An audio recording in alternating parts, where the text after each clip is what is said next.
a high-powered motor. I don't own a wakeboard. I got a 1970 Morton guitar and an outdoor carpet dance floor. I got burgers on the grill and beer on ice, and I'll probably be seeing you soon. I ain't making no waves, ain't starting no fights, just cruising in my pontoon. All I need is me and my girl parked in a club in the glow of the moonlight, making love on my pond. Hey guys, I hope you enjoyed my intro. I put up a few pictures of myself and my one of my hobbies. Actually, a couple of my hobbies: shooting and pulling, and then my girls, my girlfriend and her daughter. They're my pretty much my whole world right now, other than my friends and work and school and stuff like that. But they're a very big part of my life. So thought I'd share that with you. But anyway, this is a response to Eigh8the Chosen One. I appreciate everybody who gave me all these suggestions, and I'm going to make a video for each one of you. But I'm going to start with Eigh8the Chosen One just because of the fact that he gave me 10 DVDs to look at. 10. Wow. Anyway, it's a long list. It's an extinguished list, and I freaking appreciate it, man. That's freaking awesome. I love it. Anyway, I don't have. I actually only have 2 of the movies on the list. I added two movies to the review, but I'm gonna go shopping and I'm gonna see what I can pick up, and there will be a part 2 and possibly a part 3 to do all these. But great, great suggestions, man. I really appreciate it. And yes, let me see if I get this correct. DJ Nutty had a suggestion. Shibley 182 had a few suggestions, which I will probably do his next.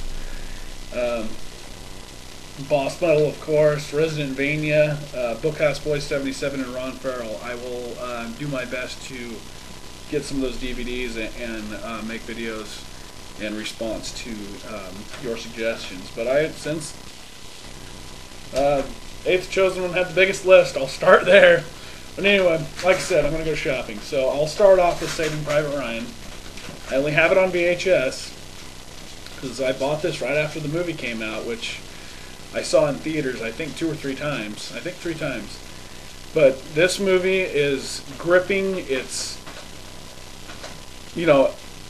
brutal. The opening Normandy scene was absolutely amazing. You can't get much more true to life than that, I wouldn't think. I don't know firsthand, but I wouldn't think you'd get much more real than that. It's got a stellar cast: Tom Hanks, Tom Sizemore, fucking shit, Matt Damon, as Vin Diesel in here. Thank God he gets shot.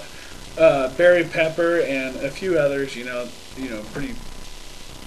Just a great cast. Steven Spielberg did an amazing job with this movie. It's granted it's not true, but think of how many people, how many families lost sons, husbands, grandchildren. Just the list goes on. Just of sacrifice that people during this time went through. They go through the Great Depression. World War II breaks out.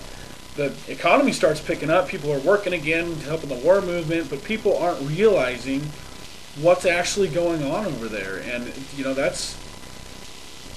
which is the biggest reason why Vietnam got so much shit, because people, like I said before, it was televised. This wasn't televised. People didn't know what was going on over there. They heard all these glamorous stories that everybody was, doing the noble thing and blah blah blah. But anyway.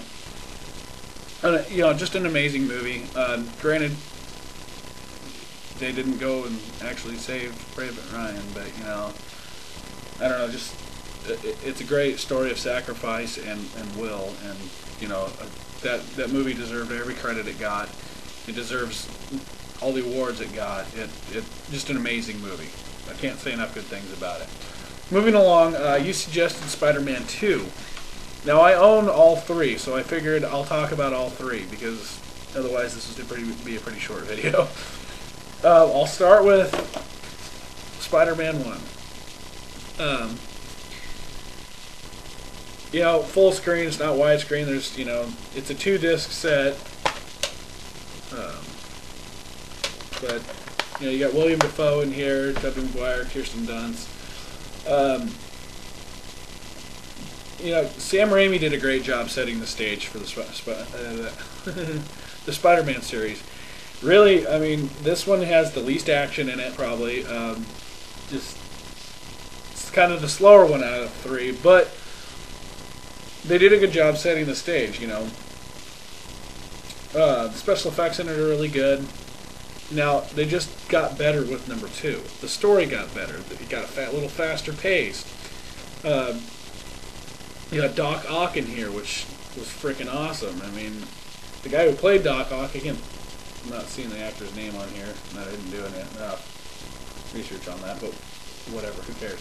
You've all seen it. Anyway, Doc Ock was a fucking great character. You know, just brutal. The scene where he wakes up and the arms are like taken over and just like destroy all the fucking doctors and stuff. That was like reminiscent of fucking Independence Day, when the alien fucking goes crazy and kills all the doctors and shit. I mean, that was a good scene. You know, you got the guy in the background, oh, the chainsaw, you know. But anyway, whatever. Funny shit. Good times, good movie. You know, Peter Parker's revealed to Mary Jane, all 9 yards. Good story, I thought. Well done. Favorite of the series. Number 3, which I liked, but I didn't like. There was things I liked about this movie. There was things I didn't like about this movie. I'll start off with the things that I like. I like the fact that they brought Venom into the series, because Venom was one of my favorite characters as a kid. What I didn't like is the fact that he didn't last very long. It's Venom. It's Eddie Brock, dude. You can't kill off Eddie Brock, which I'm hoping that they didn't, that he's just in some alternate reality or blah blah blah, whatever. They just did too much with this movie. It went too fast.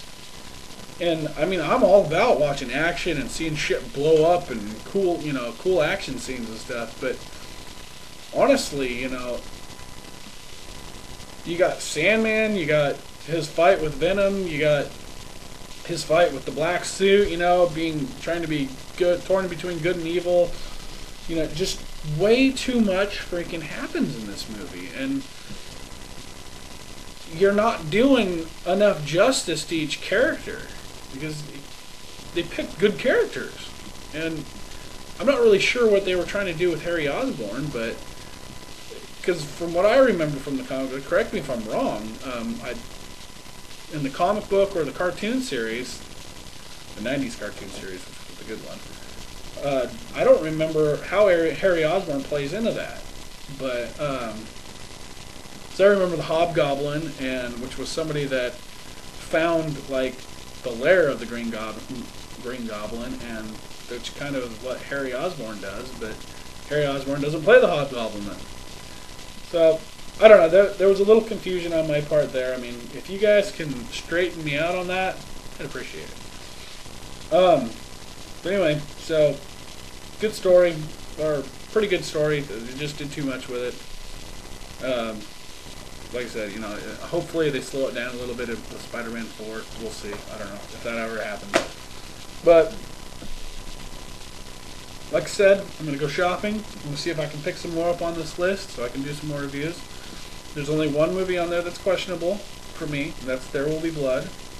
And the second thing about that list is Crouching Tiger, Hidden Dragon. I have not seen, probably due to my limited education coming from a small podunk town. Just kidding. Anyway, reading captions, oh my god. Anyway, no, but I will, I will give it a shot, see if I can find it. If I can find it for cheap, pick it up. I'll try watching it. We'll see what happens. Look for part 2. Thanks, guys.